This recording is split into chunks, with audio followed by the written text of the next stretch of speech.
Salam untuk kita semuanya, berjumpa lagi dengan saya di channel Aritela Tutorial, tempat kita untuk berbagi informasi seputar informasi pendidikan dan informasi guru serta informasi honorer dan informasi lain yang relevan. Pada pertemuan ini ada satu hal penting yang perlu kita ketahui di dunia pendidikan sederet dengan pergantian kepemimpinan di negeri ini, demikian juga dengan kabinet Bapak Ibu ya, yang mana salah satu hal yang perlu kita ketahui beberapa hari yang lalu oleh Menteri Pendidikan Dasar dan Menengah menyampaikan satu hal terkait dengan kurikulum merdeka. Beliau mengatakan bahwa kurikulum merdeka dikaji. Nah, terkait dengan hal tersebut, informasi terbaru mengenai kurikulum merdeka disampaikan bahwa Ketua Komisi 10 DPR buka suara soal peluang keberlanjutan kurikulum merdeka. Ini informasi terbaru yang tayang per 29 Oktober 2024, Bapak Ibu. Nah, supaya lebih jelas, apa kira-kira hal penting yang disampaikan oleh Komisi 10 DPR RI, demikian dengan apa yang disampaikan oleh Menteri Pendidikan Dasar dan Menengah terkait dengan keberlanjutan kurikulum merdeka. Apakah kurikulum merdeka dihapus atau diteruskan? Ikuti informasinya sampai selesai dan jangan lupa support terus channel ini dengan cara like dan subscribe, share, dan komen. Serta nyalakan tombol notifikasinya supaya semua informasi yang disalurkan melalui channel ini selalu update di layar Bapak Ibu. Mari langsung pada informasinya Bapak Ibu. Tempo.co, Jakarta. Ketua Komisi 10 DPR RI, Hetifah Saifudian, membeberkan peluang keberlanjutan kurikulum merdeka yang digagas mantan Menteri Pendidikan Nadiem Makarim. Menurutnya, apabila kurikulum merdeka memberikan dampak positif, maka harus dipertimbangkan untuk dilanjutkan. Tentunya sebaliknya Bapak Ibu, apabila tidak berefek positif, maka tentunya ini hal yang perlu dikaji oleh Menteri Pendidikan Dasar dan Menengah. Beliau mengatakan jangan sampai kita itu ada adagium. Oh, karena menterinya baru, kita harus ganti lagi kurikulumnya, gitu ya. Ini kata Bu Hetifah ketika ditemui di Kompleks Parlemen Senayan, Jakarta pada Selasa 29 Oktober 2024, hari ini, barusan saja Bapak Ibu ya. Barusan saja hari ini.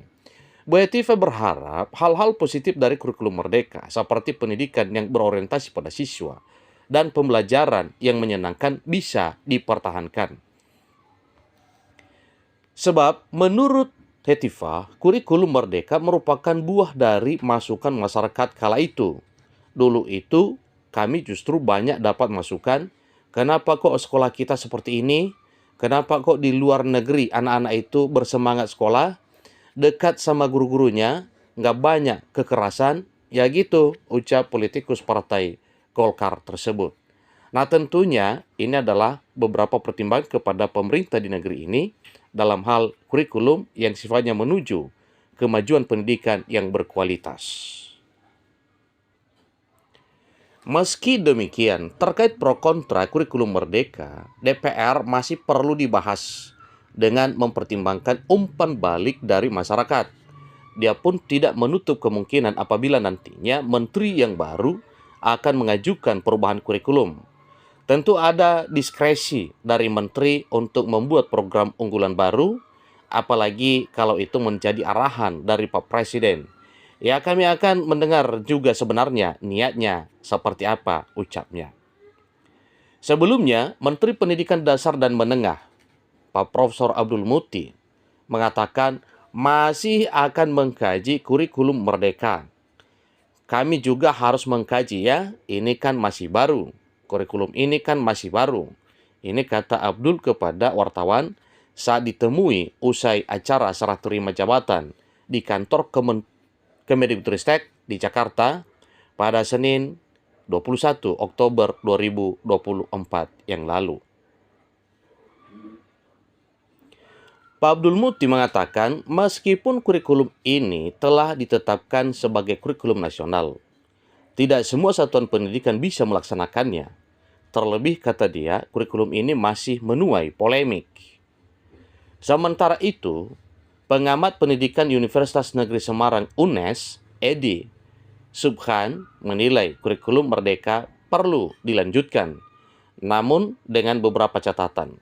Salah satu catatannya, ia menilai perlu ada pendampingan guru yang intensif. Tidak bisa hanya mengandalkan platform Merdeka Mengajar atau PMM yang diklaim sudah diakses banyak orang, kata Edi ketika dihubungi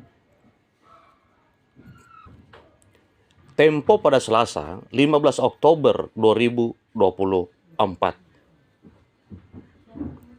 Itulah informasi terkini terkait dengan kurikulum Merdeka yang dikaji dan berbagai kalangan menyampaikan hal terkait dengan keberlanjutan kurikulum mereka ini.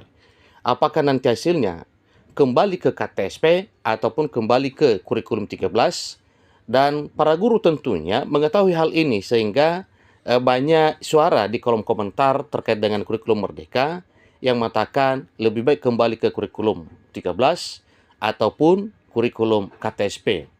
Karena menurut para guru, kurikulum Merdeka banyak ribetnya, apalagi resikonya tidak bisa diterapkan ke semua daerah di seluruh Indonesia.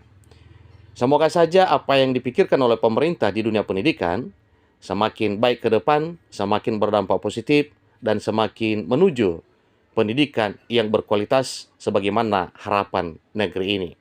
Demikian informasinya, semoga informasi ini bermanfaat. Sampai ketemu pada informasi berikutnya. Terima kasih.